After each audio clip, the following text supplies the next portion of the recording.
A solução nem sempre é tão simples quanto parece.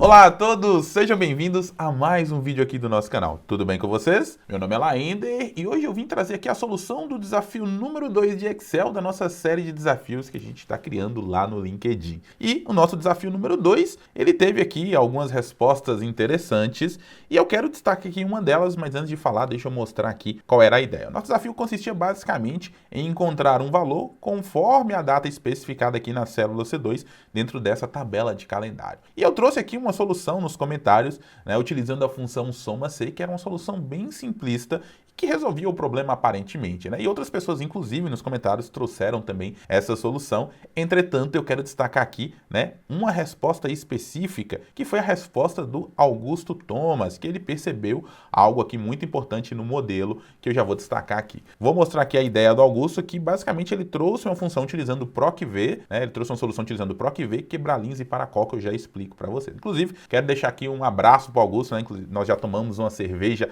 artesanal lá em Porto Alegre quando eu tive a oportunidade de visitar a cidade. Bom, vamos lá para nosso desafio, para a solução do desafio? Eu já estou aqui com a planilha, você pode inclusive fazer o download desse arquivo no link que está aqui na descrição do vídeo. Já estou aqui então com a tabela com todos os valores e temos a data aqui. E eu já mostro para você a minha solução e depois a gente vai para a solução do Augusto, tá?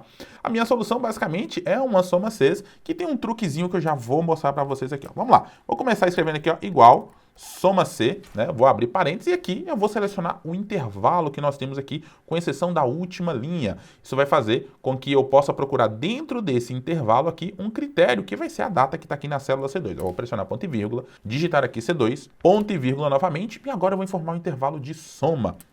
E aí nós vamos informar esse intervalo, ó, deslocando uma linha para baixo.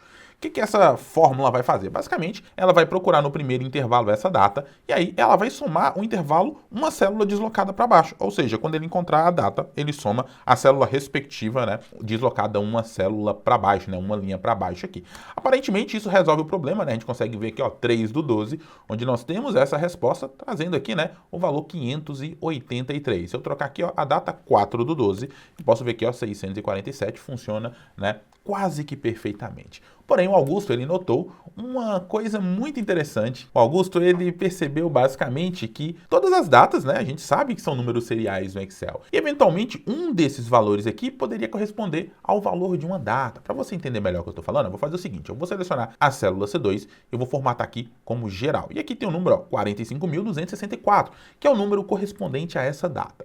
Vamos imaginar que esse valor aqui, ó, 45.264, fosse o valor, né, do dia 1. Então, se eu digitasse aqui, ó, 45.264 e pressionasse Enter, note que o valor aqui não está correto agora. Por quê? Porque ele vai encontrar dentro desse intervalo o valor correspondente àquela data, mesmo que no serial, né? Já que aqui é apenas questão de formatação. E aí, na soma, ele vai considerar a célula de baixo, que é esta data daqui. Então, quando ele está somando o valor para a data do dia 4, né? Se a gente voltar aqui para o formato de data novamente, ele está somando, na realidade, esta célula e esta célula juntas, né? Se a gente selecionar as duas células aqui, a gente consegue perceber aqui, inclusive na soma, 45.915, que é o valor retornado aqui, já que esta célula daqui, ela é um número serial também, né? Então ele está somando esse valor aqui. E aí, então, que ele propôs uma solução que tem também um pequeno deslize ali, que eu já mostro para vocês e como que a gente pode corrigir isso. Bom, vamos lá. Vamos começar fazendo aqui todo o trabalho de quebrar todas essas informações e colocá-las em uma única coluna. Mas antes,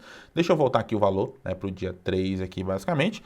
Vamos voltar aqui para o valor, vamos dar uns Ctrl Z aqui para voltar, beleza? Do jeito que estava, certinho, e agora a gente vai fazer a solução. Vou começar aqui, ó, utilizando uma função chamada paracol. Essa função, ela é uma função da suíte de funções novas que a Microsoft trouxe aí para o Excel, né? E ela funciona com matrizes, então ela vai trabalhar aqui com a matriz e vai retornar também uma matriz. Basicamente, o que ela vai fazer é pegar todo o intervalo que a gente vai passar aqui e vai converter em uma coluna, e ela vai fazer isso, tá? Ignorando ou não alguns valores, e vai também, né, determinar qual o sentido que vai escanear, né, se em colunas ou em linhas, tá? Segundo argumento aqui, ó, depois da matriz, é o ignorar. E aqui, o Augusto, ele propôs a gente colocar aqui o valor número 3 para ignorar espaços em brancos e vazios. Então, ele vai ignorar tudo que foi em branco e vazio aqui. Vou pressionar ponto e vírgula. E agora eu vou informar o sentido aqui de scan, né? O sentido que vai escanear. Ou seja, por padrão, ele vai aqui no falso, né? Verificando por linha. Então, ele vai fazendo linha a linha aqui e trazendo os valores, né? Então, na verdade, ele faz aqui, ó, toda uma linha,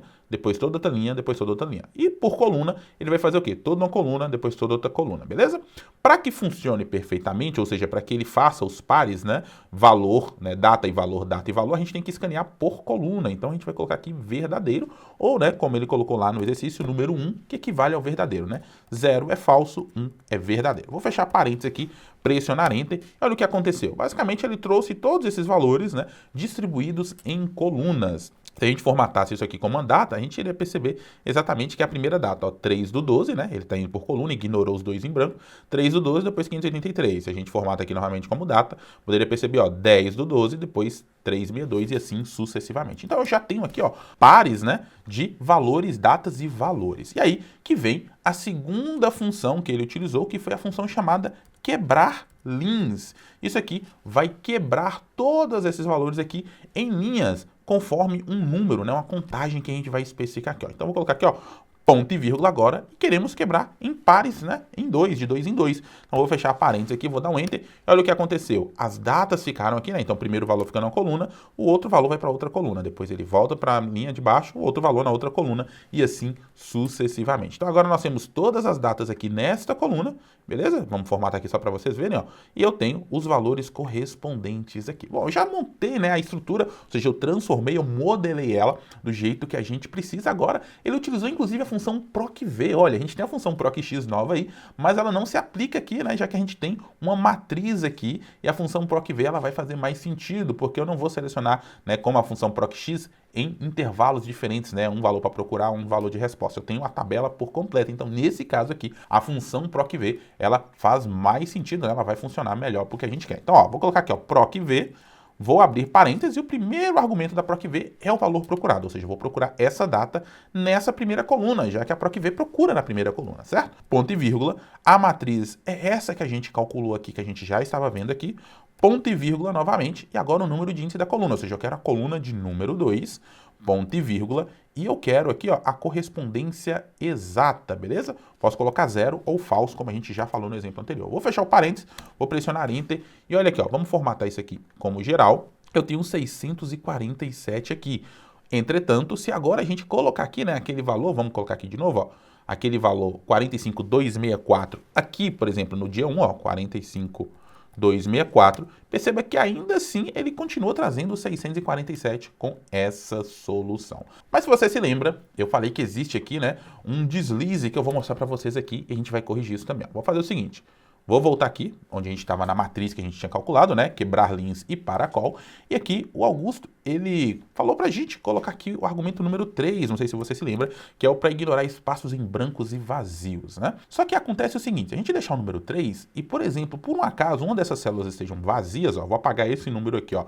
Olha o que vai acontecer, ele vai quebrar toda a sequência, porque ela precisa que os pares estejam preenchidos, né? Então, se a gente voltar aqui àqueles formatos, ó, vamos selecionar aqui novamente, tirar a formatação aqui, ó. O que acontece? Os valores que eram datas passaram para cá, né? Por causa de um valor que está em branco. E à medida que a gente for apagando valores aqui, isso vai, né, quebrando toda a sequência. Então, para isso, o pequeno deslize, né, para deixar a nossa solução perfeita aqui, seria não ignorar esses valores. Então, se eu coloco aqui para manter todos os valores, o que vai acontecer? O que tiver em branco vai ficar como 0, né? Ele vai reconhecer, eu vou dar um Enter, e aí ele vai trazer valores dessa forma aqui, ó. Se a gente deixar sem formatação, ó, deixa eu mostrar para vocês. Eu vou ter várias células em branco, mas isso não vai influenciar no nosso PROC-V, né? A não ser que a gente deixe aqui, por exemplo, a célula em branco, e o valor, ele vai continuar sendo 0, né? Como resposta, justamente porque a gente vai encontrar esse valor 0 aqui. Legal? Então, se a gente voltar lá novamente para o PROC-V, olha, PROC-V, coloco aqui o valor correspondente da data, ponto e vírgula, dentro dessa matriz, ponto e vírgula de novo,